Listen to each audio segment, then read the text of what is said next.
Sybil Wilkes with what you need to know. Today is Thursday, February 9th, 2023.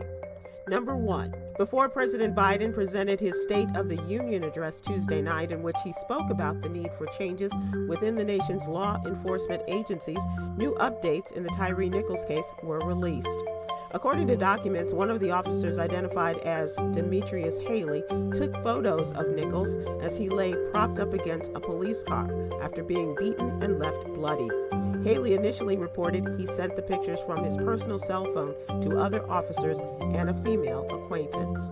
The Associated Press reported the documents were part of a request by the Memphis Police Department that the 5 officers charged with murder be decertified and prohibited from working in law enforcement ever again. Number 2. Frederick Douglass, abolitionist, suffragist, philosopher, visionary, orator, authored an article entitled "The Union and How to Save It" in his pro-abolition publication Douglass's Monthly in February 1861, 2 months before the Civil War began. It was a direct response to the State of the Union address of James Buchanan.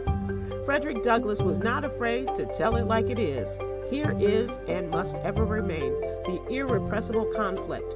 Until slavery is abolished, or human nature, with all of its divine attributes, is changed and made to reflect the image of hell instead of heaven. Number 3. New York City, which once had the nation's strictest workplace vaccination rules for COVID-19, is ending one of its last such mandates, saying will no longer require the shots for municipal employees, including police officers, firefighters, and teachers.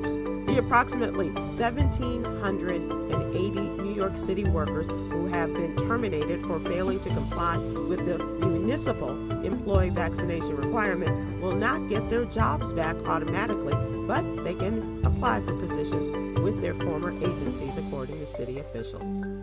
Number 4. Caleb Blair, a 19-year-old black man, died in Phoenix, Arizona, June 10, 2022. The young man inhaled his own vomit and suffered acute heat stress.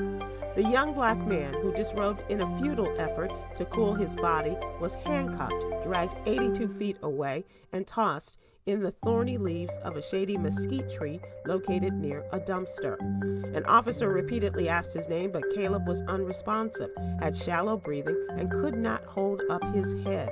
The medical examiner found that Caleb's death was caused by drug intoxication, with extreme heat and pneumonia identified as contributing factors. It's believed that fentanyl triggered the initial episode. Number 5. There are about 100 emergency calls each week in Nashville, Tennessee, where an ambulance responds unnecessarily. These are typically mental health calls in which people wind up in an emergency room when they could have been connected with a counselor instead. Starting February 13th, mental health counselors will be the ones to respond to those 911 calls. Counselors will be paired with paramedics to better respond to the needs of people who have mental health struggles that do not require a police response. Here's your daily inspiration from Yogi's Jewels. We should forgive others as God forgives us. Join me today live on YouTube and Facebook at 7 p.m. Eastern, 6 p.m. Central. And